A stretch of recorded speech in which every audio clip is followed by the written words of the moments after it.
Sebuah pesawat raksasa milik militer Amerika Serikat mencuri perhatian warga Beijing, Cina.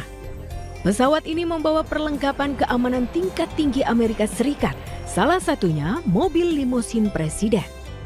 Amerika Serikat ke China, pesawat raksasa militer Amerika Serikat yaitu C-17 turut mendarat di Beijing, China. Kedatangan pesawat C-17 menghebohkan warga Beijing.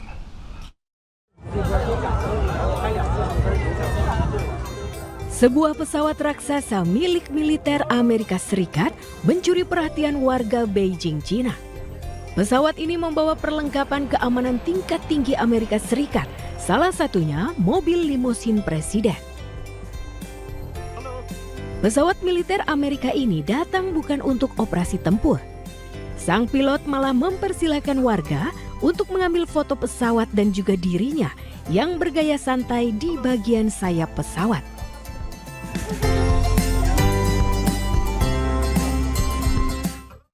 Pemirsa, Menteri Keamanan Nasional Israel diumpat warga saat melakukan kunjungan ke Sakhnin. Ben Gvir dituduh gagal melindungi warga dalam aksi kekerasan bersenjata yang terjadi.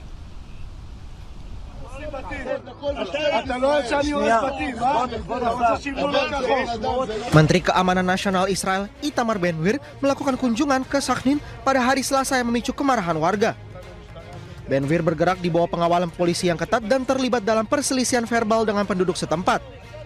Ben Gvir menggambarkan kunjungan itu sebagai inspeksi ketertiban umum di tengah klaim pemerintah yang telah berlangsung lama mengenai penegakan hukum dan tata kelola di komunitas Arab. Namun kunjungan itu mendarat di kota yang sudah menjadi pusat protes atas kejahatan terorganisir dan kekerasan bersenjata. Para pemimpin Arab berulang kali menuduh Ben Gvir yang mengawasi kepolisian gagal melindungi warga Arab sambil menggunakan pengerahan polisi besar-besaran untuk kunjungan politik. Massa menyerukan tindakan yang lebih tegas dan mengkritik penanganan krisis oleh Ben Gvir.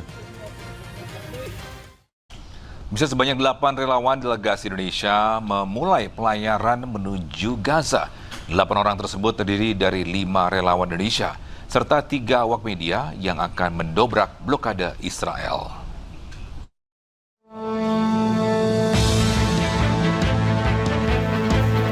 Inilah kesiapan dari delegasi Indonesia yang akan berlayar menuju Gaza bersama armada sipil kemanusiaan terbesar sepanjang sejarah Global Sumut Flotilla.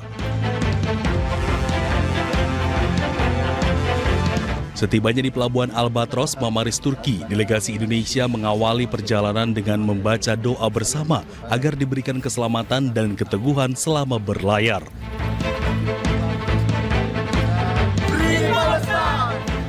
Tentunya dengan harapan misi melintasi Laut Mediterania untuk mendobrak blokade dan pengepungan ilegal Israel atas Palestina bisa berhasil kali ini. Melihat bahwa masih ada manusia, masih ada di antara kita yang masih punya hati nurani dengan mengorbankan waktu, tenaga, harta, dan bahkan jiwanya.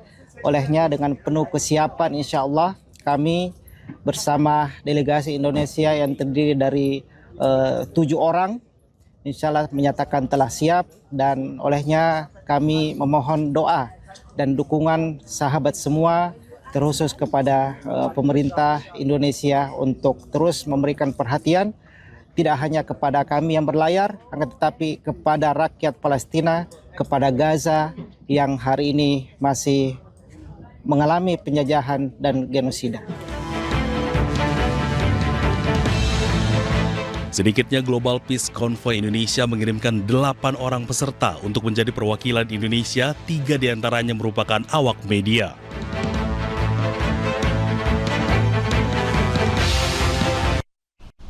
Ya, kembali bersama kami di Breaking News. Pemirsa, sejumlah kapal terlihat terhenti di Selat Hormuz di tengah pembatasan navigasi yang terus diberlakukan Iran.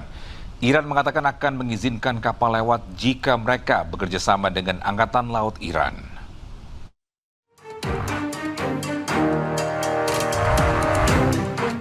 Kapal-kapal terlihat terhenti di Selat Hormuz pada hari Kamis di tengah pembatasan navigasi yang terus diberlakukan Iran dan blokade Angkatan Laut Amerika Serikat yang berkelanjutan terhadap pelabuhan-pelabuhan Iran.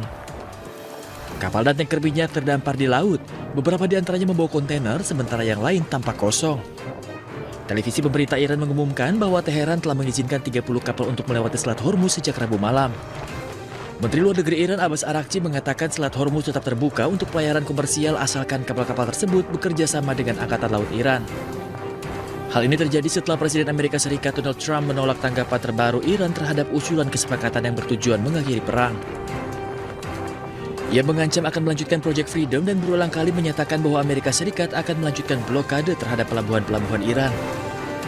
Sementara itu, Sekretaris Jenderal NATO Mark Rutte mengatakan bahwa fase selanjutnya akan melibatkan inisiatif bersama yang dipimpin oleh Amerika Serikat, Inggris, dan Prancis untuk memastikan sumber daya yang memadai untuk operasi pembersihan ranjau dan membantu menjaga selat tetap terbuka. Ia menambahkan bahwa Italia akan mengerahkan 2 kapal penyapu ranjau tambahan di dekat Selat Hormuz untuk tetap siaga jika diperlukan. Rutte juga menyinggung upaya dukungan yang lebih luas yang melibatkan Jerman, Lituania, Belanda, Belgia, Prancis, dan negara-negara sekutu lainnya.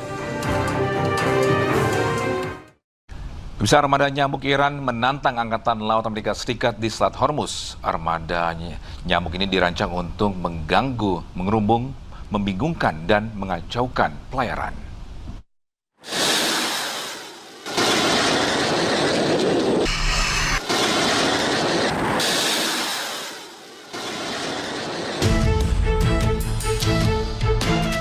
Armada nyamuk Iran menantang Angkatan Laut Amerika Serikat di Selat Hormuz. Hal ini adalah balasan atas klaim Amerika Serikat yang telah menghancurkan Angkatan Laut Iran dan hanya menyisakan perahu-perahu kecil. Namun, perahu-perahu kecil yang dimaksud Amerika adalah julukan armada nyamuk yang justru memiliki daya sengat.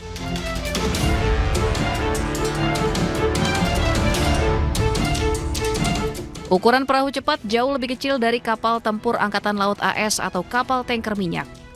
Perahu-perahu ini seringkali mengepung target untuk menyulitkan sensor dan sistem pertahanan.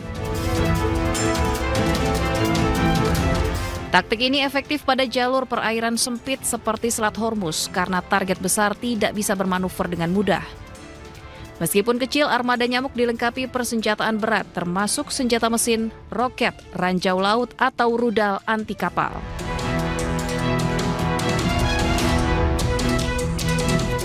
Kelebihan armada nyamuk juga dapat dengan mudah bersembunyi di terowongan pesisir, gua, atau dermaga warga. Armada perahu kecil merupakan salah satu bagian dari strategi Iran yang dioperasikan oleh Korps Garda Revolusi Islam atau IRGC. Armada nyamuk dirancang untuk mengganggu, mengerubung, membingungkan, dan mengacaukan pelayaran. Bisa tekanan terhadap rupiah meningkat akibat konflik Timur Tengah kian memanas. Meski demikian, Presiden ke-6 Republik Indonesia SBY mengatakan tekanan ekonomi yang lebih berat masih dapat dicegah.